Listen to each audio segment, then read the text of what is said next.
Hello friends, आपका स्वागत है मेरे चैनल भक्ति की शक्ति में। आज मैं आपके लिए कामदा एकादशी व्रत की कथा लेकर आई हूँ। अगर आपको मेरी ये वीडियो अच्छी लगे तो विष्णु भगवान की जय अवश्य लिखें। और यदि आप मेरे चैनल पर नए हैं और अभी तक आपने मेरे चैनल को सब्सक्राइब नहीं किया है तो प्लीज़ सब्सक्राइब कर लें और बेल आइकन पर प्रेस कर दें ताकि मेरे नए आने वाली वीडियो की नोटिफिकेशन आपको मिलती रहे। कामदा एकादशी भगवान विष्णु की आराधना करने के लिए बेहद खास है। शास्त्रों में एकादशी व्रत को बहुत ही फलदायी बताया गया है। कहते हैं कि एकादशी के दिन भगवान विष्णु का आशीर्वाद पाने के लिए विष्णु सहस्त्र नाम का पाठ करना चाहिए।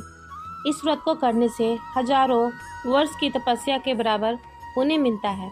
एकादशी के दिन पवित्र नदियों में स्नान करना बेहद शुभ माना जाता है। इस दिन व्रत करने से हर प्रकार के दुख और कष्टों से मुक्ति मिलती है। मान्यता है कि इस दिन व्रत पूजन करने से भगवान विष्णु अधूरी मनोकामनाएं पूरी करते हैं। इसलिए कामदा एकादशी को फलदा एकादशी के नाम से भी जाना जाता है। यह एकादशी चैत्र मास के शुक्ल पक्ष को मनाई जाती है। इस दिन विष्णु भगवान का व्रत किया जाता है। मान्यता है कि कामदा एकादशी का व्रत करने से सभी कष्टों से मुक्ति मिलती है। इस एकादशी के व्रत से तन और मन दोनों ही संतुलित रहते हैं।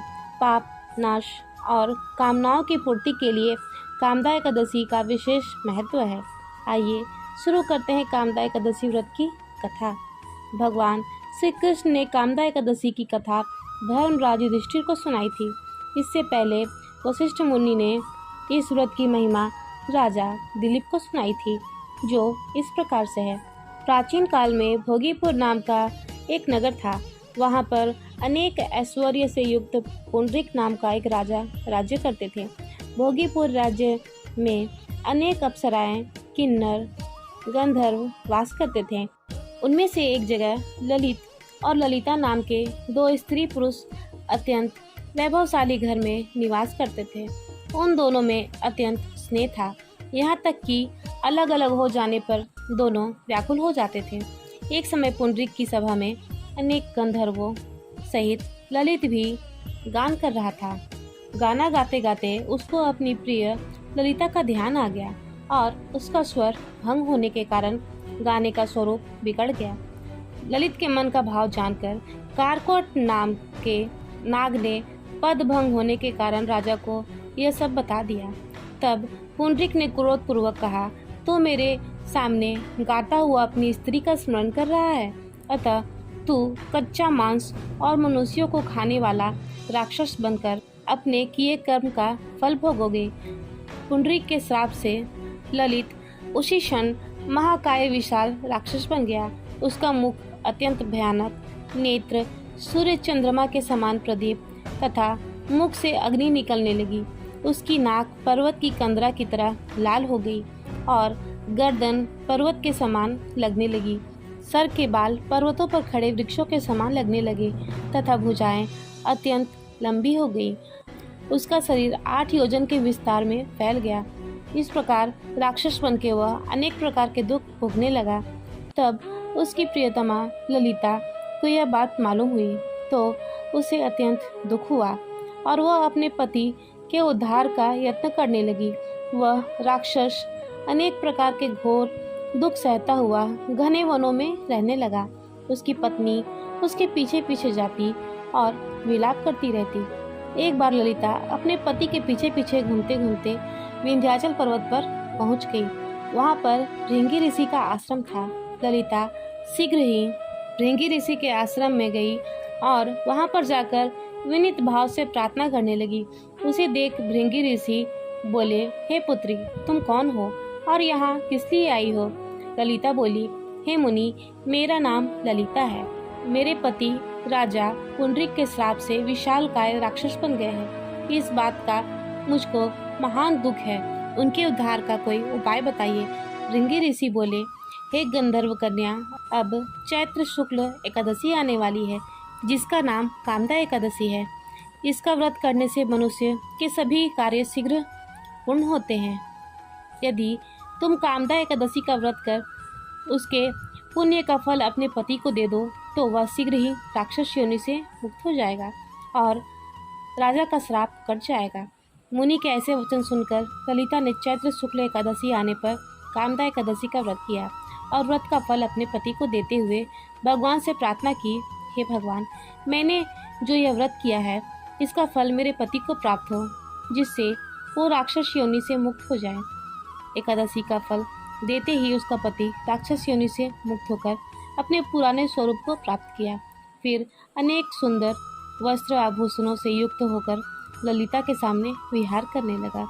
उसके पश्चात वे दोनों व्रत के पुण्य के कारण विमान में बैठकर स्वर्ग लोक को चले गए। अतः कामदा एकादशी के व्रत के समान इस संसार में इसके बराबर और कोई दूसरा व्रत नहीं है।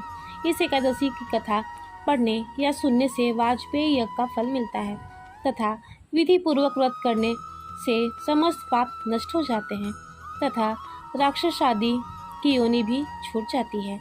जय हो भगवान विष्णु की। कामदा एकादशी व्रत की पूजा विधि। इस दिन सुबह स्नान से निवृत्त होकर व्रत का संकल्प लें और भगवान का पूजन करें। एकादशी के एक दिन पहले से ही व्रत के नियमों का पालन शुरू कर दें। ब्रह्मचर्य का पालन करें। एक चौकी पर पीला कपड़ा बिछाकर विष्णु भगवान की प्रतिमा या तस्वीर स्थापित करें। भगवान विष्णु को फल, फूल, दूध, पंचामृत आदि चढ़ाएं। उनके प्रिय फूल और तुलसी दल अर्पित करें। अंत में कपूर से आरती करें और प्रसाद बांटें। मन ही मन भगवान विष्णु के मंत्रों का जाप करें। संभव हो तो विष्णु सहस्त्र नाम का जाप करें। रात्रि जागरण करें। अगले दिन पारण करें। ब्राह्मणों को भोजन करवाकर दक्षिणा सहित विदा करने के बाद स्वयं भोजन करें।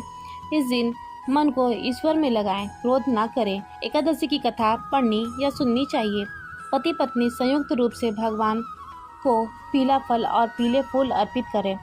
फल को पति पत्नी प्रसाद रूप में ग्रहण करें। कामदा एकादशी व्रत का महत्व। पुराणों के अनुसार भगवान श्री कृष्ण युधिष्ठिर को कामदा एकादशी व्रत की पावन महिमा बताते हुए बोले, जिस प्रकार सर्पों में शेषनाग, पक्षियों में गरुड़, देवों में विष्णु, वृक्षों में पीपल तथा मनुष्यों में ब्राह्मण को श्रेष्ठ मानते हैं, उसी प्रकार सभी व्रतों में एकादशी का व्रत श्रेष्ठ है। जीवन में सभी सुखों को प्रदान करने वाली एकादशी के व्रत में कामदा एकादशी श्रेष्ठ है। इसलिए कामदा एकादशी का व्रत इसलिए भी महत्वपूर्ण है कि भगवान विष्णु अपने भक्तों पर शीघ्र ही प्रसन्न होकर भक्तों की मनोकामनाओं को पूर्ण होने का वरदान प्रदान करते हैं। कामदा एकादशी का व्रत करने से काम, क्रोध, मोक्ष, मोह जैसे पापों से मुक्ति मिल जाती है। सभी पाप नष्ट हो जाते हैं। भगवान विष्णु की कृपा से व्यक्ति को वैकुंठ में स्थान प्राप्त होता है। प्रेत योनि से भी मुक्ति मिल जाती है। जय हो भगवान विष्णु की। अगर आपको मेरी यह वीडियो अच्छी लगी हो तो मेरे वीडियो को लाइक करें और ज़्यादा से ज़्यादा शेयर करें और मेरे चैनल को सब्सक्राइब करना न भूलें। वीडियो में अंत तक बने रहने के लिए आपका धन्यवाद।